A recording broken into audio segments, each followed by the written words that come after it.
Okay, the Section 19 trust. Some of you may have heard me talk about this. The Section 19 is the piece of inheritance tax rules that talks about the gifting allowance. So Section 19 is the 3,000 gifting allowance.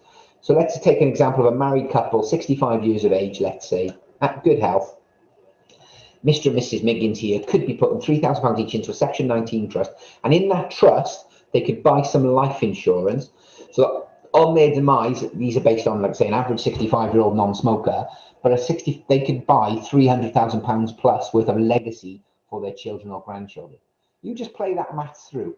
£6,000 a year coming out of their estate every tax year potentially. That's a £2,400 tax saving. Then on their demise, it's going to pay out £300,000 inheritance tax free. Now, if they live for 20 years, let's say from 65 to 85, that's going to cost them 120,000. So on that 120,000, that's a 48,000 tax saving along the way, and they've now created a 300,000 pound legacy. If they lived to 95, it's cost them another 60,000, saved them 24,000 pound tax. But they've paid in 240, still pays out over 300,000 pounds because we make sure it's guaranteed from the start. That's good maths. That's good planning.